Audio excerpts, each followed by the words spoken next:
मित्रों, नौजवान दोस्तों, ये हमारा चैनल यूट्यूब ख़ास तौर से विद्यार्थी नौजवानों के लिए बनाया गया है जो कि आजकल कॉम्पिटिटिव एग्ज़ाम की तैयारी में मसरूफ़ हैं।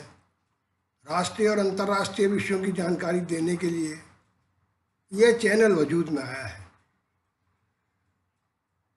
आज का हमारा विषय है फिलिस्तीनियों और इजरायलियों के बीच जो जंग है, निरंतर जंग जो सदियों से जारी है, उस पर हम फोकस करना चाहेंगे कि वो क्या मसला है। आखिर क्यों ये दो कौमें लड़ रही हैं आपस में और अभी तक कोई न्यायपूर्ण हल, कोई शांतिपूर्ण समाधान नहीं निकल पाया, जबकि कई बार कोशिशें भी हुई हैं। अभी पिछले महीने ही मई के महीने में ही एक जंग शुरू हुई जिसमें हज़ारों रॉकेट दाबे गए गाज़ा पट्टी से इजराइल की तरफ, और इजरायली लड़ाकू विमानों ने ज़बरदस्त बमबारी की गाज़ा पट्टी पर, जहाँ पर फ़लस्तीनी रहते हैं। 11 दिन के मुसलसल संघर्ष के बाद, खूनी संघर्ष के बाद, जिसमें सैकड़ों की तादाद में फ़लस्तीनी हलाक हुए और काफ़ी बड़ी तादाद में तकरीबन 20 इजरायली भी मारे गए, तो आखिर ये जंग कहाँ पहुँचेगी और ये जंग शुरू क्यों हुई, इस पर हम बातचीत करना चाहेंगे आज अपने नौजवान दोस्तों से। जबकि ये जंग जारी है आज भी किसी न किसी रूप में। अभी हाल ही में फिर एक संघर्ष हुआ जिसमें कि गाज़ा पट्टी पर फिर हमला किया गया। क्यों आखिर ये जंग है, क्या ये सिलसिला है? तो इसके लिए हमें बहुत पीछे जाना पड़ेगा इतिहास में, इसकी जड़ें जानने के लिए, इसकी रूट्स जानने के लिए, इसकी बुनियाद जानने के लिए कि आखिर ये जंग क्यों है। एक दौर था जब यहूदी लोग इसी खित्ते में रहते थे, फिलिस्तीन में ही रहते थे, और यहीं पर उनका ताकत थी। रोमन सम्राट इस इलाके पर ऑक्यूपेशन रखते थे और यहूदी उनके सबसे प्रिय लोग थे। उसी वक्त में एक जंग शुरू हुई जिसमें यहूदियों को ये इलाका छोड़ना पड़ा।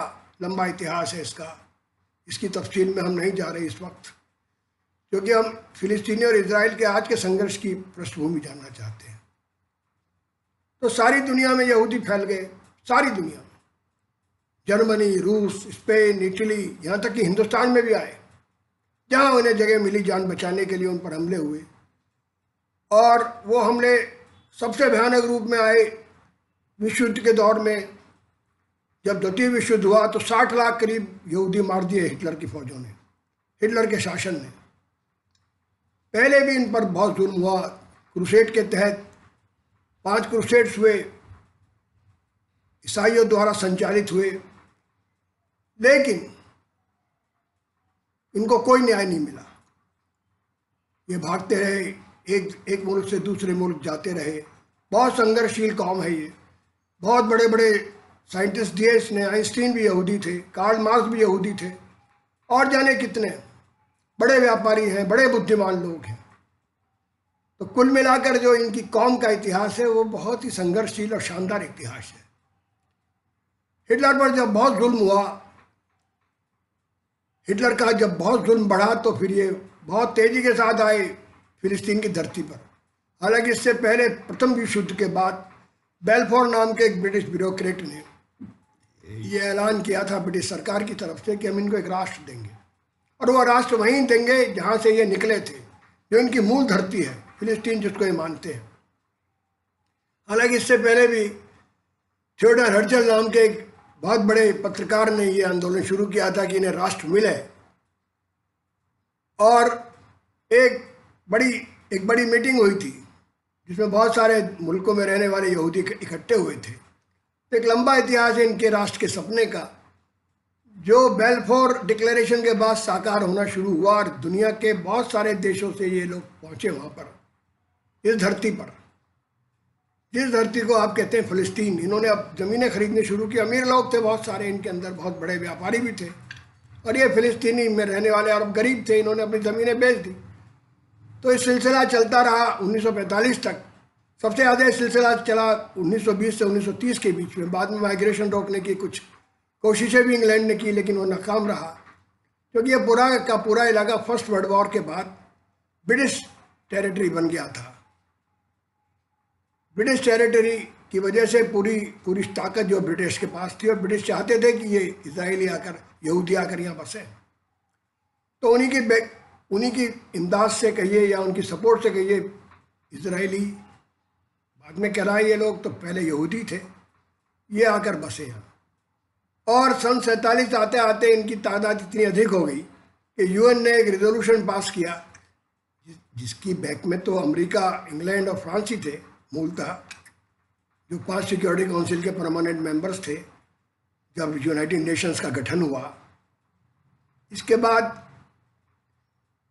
इन लोगों ने, यूनाइटेड नेशंस में एक प्रस्ताव आया जिसके तहत 53% ज़मीन यहूदियों को दे दी गई इजराइल राष्ट्र के रूप में, और बाकी ज़मीन पर फ़िलिस्तीनियों का राष्ट्र की बात की गई कि ये 2 राष्ट्र बन जाए। 1948 में इन्होंने, यहूदियों ने अपना एक राष्ट्र घोषित कर दिया जिसका नाम इजराइल रखा इन्होंने। और ये देखिए, इसके बाद एक जंग शुरू हुई। अरबों को कहाँ ये मंजूर था कि फ़िलिस्तीनियों को बेदखल कर दिया जाए, इनके सारे हकूक़ छीन लिया जाए, इनका राष्ट्र इनसे छीन लिया जाए जहाँ पर ये अक्सरियत थी, जहाँ पर ये रहते थे। लेकिन इस जंग में इजरायली फतेहाब हुए और उन्होंने अपनी जो जितनी ज़मीन मिली तो उससे और 10% से ज़्यादा पर कब्जा कर लिया। 1967 में एक और जंग छिड़ी जिसका नेतृत्व मिस्र ने किया, लेबनान भी शामिल था, सीरिया भी शामिल था इसमें।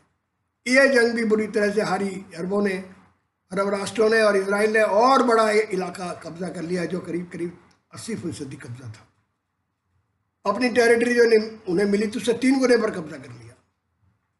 इतिहास की विडंबना देखिए। अब आप, इतना ताकतवर राष्ट्र नहीं मिलकर एक छोटे से राष्ट्र को हरा सके। ये उनका जुनून था, ये उनकी पावर थी, या कहिए कि पश्चिमी देशों का ज़बरदस्त समर्थन उनके पीछे था। बहुत सारे कारण हैं। 67 की लड़ाई के बाद जो 6 दिन चली, बहुत बड़े इलाके पर यहूदियों का कब्जा हो गया, इजरायलियों का कब्जा हो गया। इसके बाद अब्दुल कमाल नासिर ने इस्तीफा दिया। कुछ दिन बाद उनकी मौत भी होगी। उनके उत्तराधिकारी बने अनवर सादात, जो 73 में फिर एक जंग लड़ लिए। वो भी हार गए, शिकस्त मिली वैसे ही जैसे 67 में मिली थी मिस्र को। अब तो कोई उनका हौसला टूट गया। तो कैंप डेविड में जाकर इन्होंने एक समझौता किया जिसके मध्यस्थता जिमी कार्टर ने की, जो अमेरिकन प्रेसिडेंट थे, और उन्होंने एक नॉन वार ट्रीटी भी की कि हम युद्ध नहीं लड़ेंगे अब। और वो सिनाई डेजर्ट जिस पर कब्जा किया था 1967 में, वो वापस कर दिया गया मिस्र को। मिस्र एक खलनायक राष्ट्र बन गया अरबों के बीच में, जो कभी एक नायक राष्ट्र था। इसके बाद फिलिस्तीनियों ने खुद ही फैसला किया कि हम अपनी लड़ाई खुद लड़ेंगे, और एक संगठन का उदय हुआ वहाँ पर जिसका नायक बना यासर अराफात। उस संगठन का नाम था PLO, people's Palestinian liberation organisation. उसका एक मिलिटेंट विंग था फतेह। इसके बाद क्या हुआ कि ये लड़ाई चलती रही, गुरिल्ला युद्ध चलता रहा, इधर से भी हमले होते रहे, उधर से भी हमले होते रहे। इंतिफादा हुआ। इंतिफादा PLO की लीडरशिप में हुआ, जो लंबे वक्त तक चला। 1985 से लेकर वो शुरू हुआ था, करीब 10 वर्ष का उसका पीरियड है। 93 में एक अकॉर्ड होता है, ओस्लो अकॉर्ड। एक पैक्ट होता है यासर अराफात और इजरायली प्रधानमंत्री रॉबिन के बीच में, जिसमें एक नॉन वार ट्रीटी होती है, और एक छोटा सा इलाका, स्वायत्त शासी इलाका पैलेस्तीन को फिलिस्तीनियों को दे दिया जाता है शासन करने के लिए, जो वेस्ट बैंक में है। लेकिन इससे फिलिस्तीनी संतुष्ट नहीं हुए और फिर एक इंतफादा शुरू हुआ, फिर एक संघर्ष शुरू हुआ जो पत्थरों से लड़ा गया, हथियारों से भी लड़ा गया। खूनी झड़पें भी हुई जिसमें 1000 इजरायली मारे गए और इधर 3000 करीब फिलिस्तीनी हलाक हुए। तो ये सिलसिला, इसी बीच में एक ज़बरदस्त और भयंकर इस्लामिक ऑर्गेनाइजेशन जो था कट्टरपंथी, उसका उदय गाज़ा पट्टी में हुआ, इसका नाम हमास है। वही हमास लड़ रहा था पिछले महीने, जिसने रॉकेट दागे थे। तो इस तरह से ये जंग जो है ये एक बड़ा लंबा सिलसिला है, एक बहुत लंबा सिलसिला 1948 से शुरू हुआ जो आज तक जारी है। इसका क्या अंत होगा, ये कहाँ किस मकाम पर पहुँचेगी, क्या इसका कोई शांतिपूर्ण समाधान निकलेगा या नहीं निकलेगा। पहले भी कोशिशें हुई, ऑस्लो अकॉर्ड हुआ जिसके तहत ये सब हुआ कि भाई हम नहीं लड़ेंगे अब एक दूसरे से और एक दूसरे के लिए मान्यता प्रदान करेंगे एक दूसरे को, राष्ट्र को। लेकिन पूर्ण राष्ट्र नहीं मिल सका फिलिस्तीन को, अभी तक नहीं मिल सका। जब तक वो नहीं मिलेगा, दो राष्ट्र के सिद्धांत, भारत भी दो राष्ट्र के सिद्धांत का समर्थन करता है। इंदिरा गांधी की बड़ी हिमायत थी फिलिस्तीनियों के लिए, यासर अराफात उनको अपनी सगी बहन से ज़्यादा मानते थे। तो भारत की सहानुभूति है फिलिस्तीनियों के साथ, उनको न्यायपूर्ण हक मिला है। भारत का इजराइल के साथ भी दोस्ती है। भारत ने इजराइल को 1993 में मान्यता भी दी थी जब नरसिम्हा राव प्रधानमंत्री होते थे इस देश के। तो ऐसा भारत चाहता है कि ये दोनों कौमें एक ही, क्योंकि एक ही पैगंबरों के वारिस हैं ये, तो इनको आपस में मिलजुल कर लड़ना चाहिए और इस सारी की सारी स्थिति को ख़त्म करना चाहिए युद्ध की। क्योंकि कई बार ऐसा होता है कि छोटी सी चिंगारियाँ विश्व युद्ध में बदल जाती हैं, ये ख़तरा वहाँ भी बरकरार है। तो इसलिए ये लड़ाई अभी जारी है और जब तक जारी रहेगी, जब तक फिलिस्तीनियों को उनका राष्ट्र नहीं मिल जाता। लेकिन फिलिस्तीनियों को भी ये सोचना पड़ेगा, जो कि पहले मान ही चुके, वो नहीं मानते थे पहले कि सबको हम निकाल के फेंक देंगे यहूदियों को इस इलाके से। मिस्र भी यही कहता था और अरब राष्ट्र भी यही कहते थे। लेकिन वो तो मान चुके हैं कि अब एक ही हकीकत है, इजराइल एक हकीकत है, यहूदियों का राष्ट्र एक हकीकत है, इसको ख़त्म नहीं किया जा सकता। लेकिन वो अपना राष्ट्र उन्हें मिले, ये भी कोशिश उनकी जारी है। दो राष्ट्र हैं, जैसे हिंदुस्तान पाकिस्तान बने, ठीक है, इनमें थोड़े बहुत मसले हैं, जंग है, कश्मीर पर लड़ाई है, लेकिन वो अल्टीमेटली एक दो राष्ट्र है ना। इसी तरह फिलिस्तीन भी पूर्ण राष्ट्र बने तो इस मसले का कहीं ना कहीं ये सिरे पहुँचेगा। इसका कोई ना कोई सॉल्यूशन निकल सकता है अगर वो चाहेंगे दोनों मिलकर। अभी जो है एक बड़ा परिवर्तन हुआ, जो नेतन्याहू थे वहाँ के प्रधानमंत्री, जो बहुत कट्टरपंथी माने जाते थे, लिकुड पार्टी के लीडर थे, बड़े आक्रामक भी थे, उनको इस्तीफा देना पड़ा, उनकी सरकार ख़त्म हुई। एक नेफ्टाली बेटिन नाम के एक प्रधानमंत्री नए बने हैं जो खुद एक आक्रामक राष्ट्रवादी हैं। हालांकि कोएलिशन गवर्नमेंट है, इसमें वामपंथी भी हैं, दक्षिणपंथी भी हैं, मध्यमार्गी भी हैं, एक अरब पार्टी भी है। तो अब ये नया कोएलिशन क्या गुल खिलाता है, क्या ये कोई ऐसा समझौता कर पाता है फिलिस्तीनियों के साथ या नहीं कर पाता, या वही पुरानी तर्ज हुकूमत जारी रहती है जो अब तक रही है कि लड़िए बस लड़िए बस लड़िए। अब इस लड़ाई का कहाँ अंत है हमें नहीं पता। एक ऐसी अंधा कुआं है जिसमें हम पड़े हैं और लड़ रहे हैं आपस में। जंग किसी मसले का हल नहीं है, मसले का हल तो सदा बातचीत से निकला है, जहाँ भी निकला है। कोई निर्णायक युद्ध नहीं होता, कोई निर्णायक हार भी नहीं होती, कोई निर्णायक जीत भी नहीं होती इतिहास में। जो विजेता राष्ट्र है वो पराजित राष्ट्र बन जाते हैं बहुत बार। तो इसलिए अब ये वक्त है बहुत संजीदगी के साथ सोचने का, विचारने का। दुनिया को भी, यूएन को भी चाहिए, सारे राष्ट्र मिलकर जिन्होंने संयुक्त राष्ट्र का निर्माण किया, कि वो इस मसले का हल ढूंढे। और उसका तो हल यही है जो उसने पेश किया है कि 53% इलाका फिलिस्तीनियों के पास, यहूदियों के पास रहे, बाकी इनके पास रहे।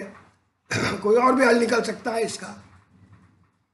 तो इस तरह से सारी दुनिया को इस मसले को हल करने के लिए कोशिश करनी चाहिए। अगर ये कोशिश होगी तो ज़रूर कामयाब होगी, नहीं होगी कोशिश तो इसी तरह लोग लड़ते रहेंगे, क्योंकि ये खुद मिलकर कोशिश कर चुके हैं सुलह की, सफाई की, नाकाम रहे हैं। क्योंकि अंदर इतनी गहरी शत्रुता है मन में एक दूसरे के प्रति कि वो बातचीत तक पहुंचती नहीं। वो अंगारों में, युद्ध के अंगारों में बार बार भड़कती है, जिसमें इधर के भी लोग मारे जाते हैं, उधर के लोग भी मारे जाते हैं। सबसे ज़्यादा बेगुनाह नागरिक मरते हैं जिनका कोई लेना देना नहीं जंग से, दोनों तरफ।